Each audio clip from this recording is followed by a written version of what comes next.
CrackBerry.com.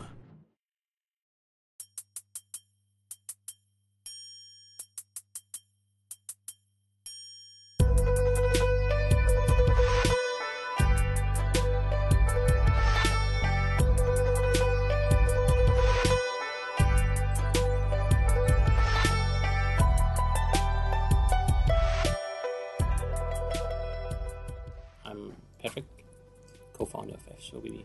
We started about 8 years ago in 2006. We have traveling applications like Facebook applications, for example, that help you to go to the Oktoberfest and then have some funky phrases that you can use to get your beer. We have a lot of city guides too, obviously, and we've always seen the field of applications from a more broader view in trying to look at what's necessary for each individual user. And for the city guides, for example, we looked at it from the point that what do you want to do when you want to travel? When you travel to a certain city, you come to Hong Kong, you don't know what's happening in Hong Kong, you don't know anything about the city. So you want to get certain information about the city, maybe you want to get statistics, maybe you want to get travel information of how to get there, where to go to eat, stuff like that. Maybe you want to get an impression of it, you want to flick through some images of the city that are typical for lifestyle or anything. Maybe you want to find out places of interest, I don't know, museums to go to, things like that. Currencies and all these kinds of things, right? And that's the stuff that we packaged into these city guide applications. If you're not talking about apps, if you're talking about books, what would you do? You go to the next bookstore and you buy Lonely Planet for whatever, Hong Kong or whatever. It's the same thing, right? You don't buy one book where you have all the cities in the world in it. It doesn't make any sense. Would be too big, doesn't fit in the backpack. I understand that concern, first of all, because obviously the number is a bit shocking. But I guess what do you do if your goal is to provide city guide information for individual cities? I mean, you can't just stop at 100, right? It's kind of like you don't cover enough. So therefore, we looked at this from a more from a bigger picture, right? We tried to get more locations covered, and therefore we've used many types of external sources where the license allows us to use them. We've also used other internal sources that we had. We used APIs where we actually pay for to use them. And we kind of combined all of that into individual applications. If there's anyone who's ever tried one of our city guide applications, I'm pretty sure they see there's a lot of content in there, and it's not just poor quality. There's animations, there's weather information. You get a little sun like floating around if there's sunshine today, and you have all these different types of content that are aligned and that are layouted and presented according to the BlackBerry 10 UI guidelines. So theoretically, like, our applications would qualify for the Built for BlackBerry certification. But we haven't had time to submit all of them yet. It's a lot to submit, yeah. Exactly. But from a content perspective, like I said, like all the content that we use is either our own content or content from third parties where the license allows us to use it. And when at the points where we have to pay attribution to the license owners or the content creators, then you'll find this in the About screen, like in any other app, where it's required. That's where we point it out then. from a technological point of view, we could do the same thing on Android. It is pretty hard to do on iOS because their development tools are not that nice to automate. On Windows Phone, I don't know. No one does Windows Phone these days. But yeah, from an Android perspective, it's definitely possible. We just chosen BlackBerry because we developed for BlackBerry for over 8 years. We have more experience there. We do actually have a lot of Android apps too. I think I don't actually have the exact number. I think it's like something between 80 and 90 apps. We have some iOS applications too, like around 30 maybe. So from a development perspective, it's possible to do it for Android, but you know, our focus is on BlackBerry at the moment. Sure.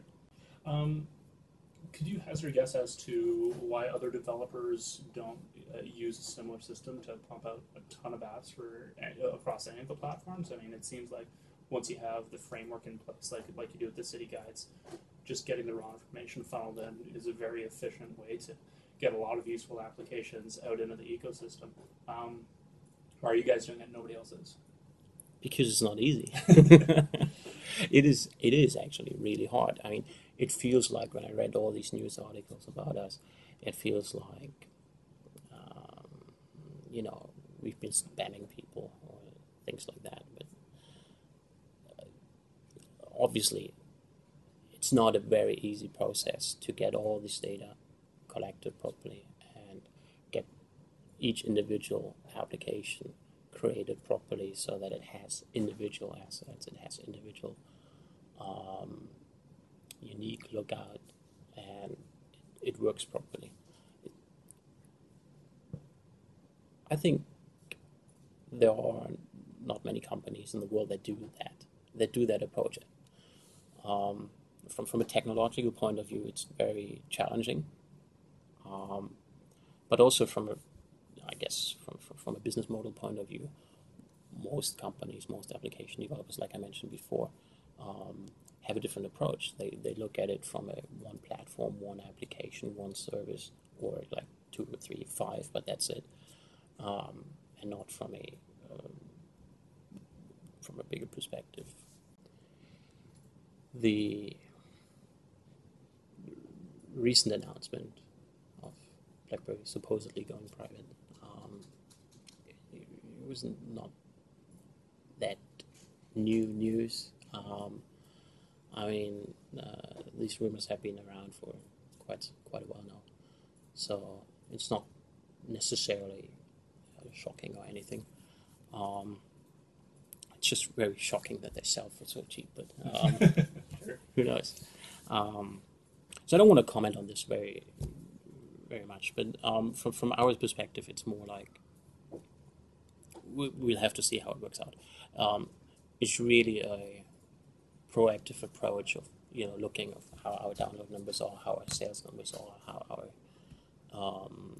our revenue is going from platform to platform, and right now it's just how it is. You have iOS where you can be really successful if you pump a lot of money into marketing. You have Android where it's very similar, but it's a lot harder to monetize because you have a lot of these free applications and a lot of fake applications, and you have a lot of competition from. I don't want to use spam, folks, but you have a lot of weird applications that compete with you, even though they're not worthy of competing because the market is very open. It's a positive thing to be open, right? Sure. But you have the disadvantage that you don't have any quality control in there. So we'll have to see. We'll have to see how it works out with BlackBerry 10. I mean, the Z30 was released recently, and it's a pretty nice device. I think people are going to buy it. I don't know how the consumer business is going to end up with, or how it's going to progress. Probably, maybe it stops. I don't know. Sure, yeah. Would But you consider moving into enterprise apps or anything like that? we do have an enterprise Oh, application. there we go. A couple of years ago, we built this application called World Dialer. It used to be called Berry Dialer, but BlackBerry didn't like it. They sent me an email and I said, Sure. better don't use that name. So we renamed it. So World Dialer, for example, is an application that allows you to manage calling cards, phone cards. And we did actually sell this application to many telecom companies, like third-party telecom companies, especially in Canada, surprisingly, who wanted a white label version of that to give out to their BlackBerry users to use with their calling cards. And for that application, we also had commercial customers like law firms and stuff that wanted to deploy this in their enterprise. So enterprise is an interesting field, but I think our focus will always be on the end user, on the consumer side, because that's the only part that's fun actually, because you can talk to people, you can actually communicate with end users. You can ask them, okay, what did you like, what did you not like? If you ask a CIO what he likes or what he not likes, he doesn't know because he's not using the application, right? He's just pushing it to their employees and says, hey, use it, and they might like it, they might not like it, or maybe they communicate it back, maybe not, but there's this whole string of steps until you get feedback from the end users, which is not very productive. Doesn't